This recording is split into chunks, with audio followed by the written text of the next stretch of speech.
Welcome to station WFUNK, the station of the funk, the bomb.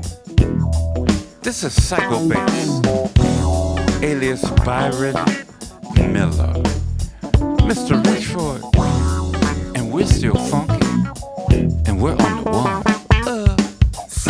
My name is George Duke. I'm a keyboard player.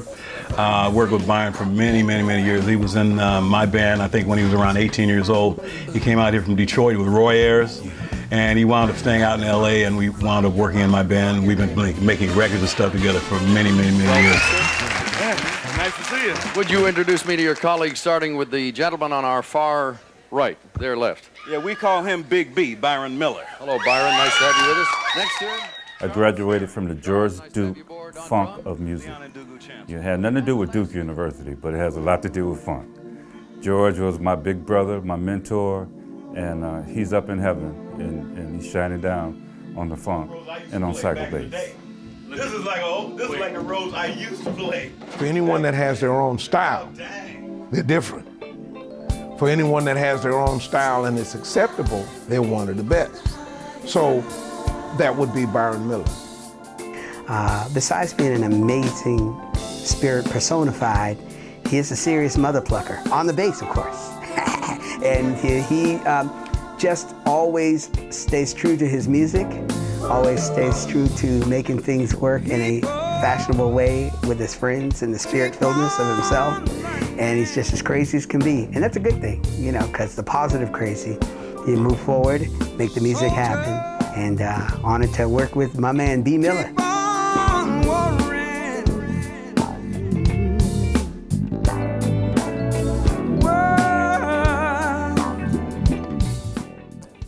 The very first cut was a Blue Cantrell song called You Must Be Crazy. And it's a song that I used to listen to when I was on the road in 2000. It was a vocal song, and I would play my bass, play the melody. And that was the first song I cut, my first single, top 10 USA Today charts.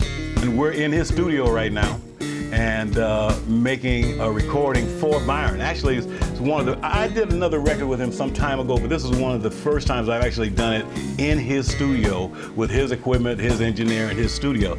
And I'm really proud of this guy. I mean, he's been around for a long time, making records with a lot of people.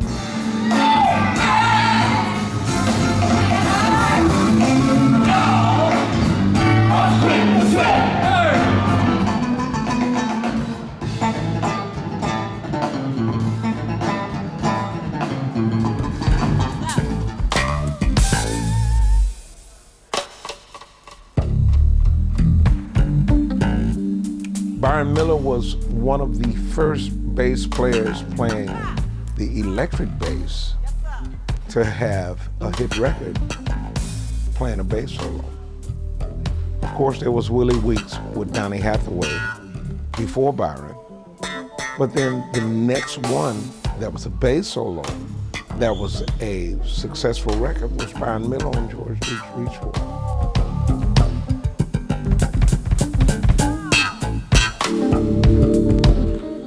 Well, he's an official cellar dweller. I talk about him all the time. And it's nice to see him just keep pushing it forward, because, you know, the world sometimes will get in the way of the music, but we're doing our best to bring the light and the soul of the music to the world, and she'll continue that.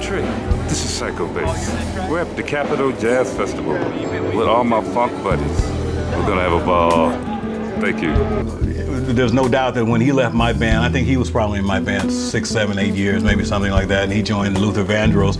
We've been even better friends and kind of just hung out together, just making music together. And it's really a treat to be here making this record with him, because he's done so many things for me that I'm really happy to be able to do this for him. Get on in there, come on, earn your keep, boy. Well, I'm gonna tell Get on in there. I'm gonna trip you. Don't you be tripping.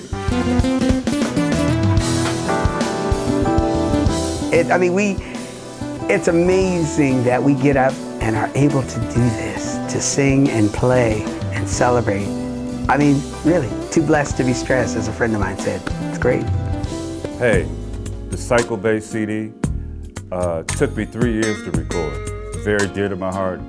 3 of the last songs I ever played with George Duke, we recorded here right in my studio. The 3rd single, It's In Your Eyes, is currently out and it's doing well. It's climbing the charts.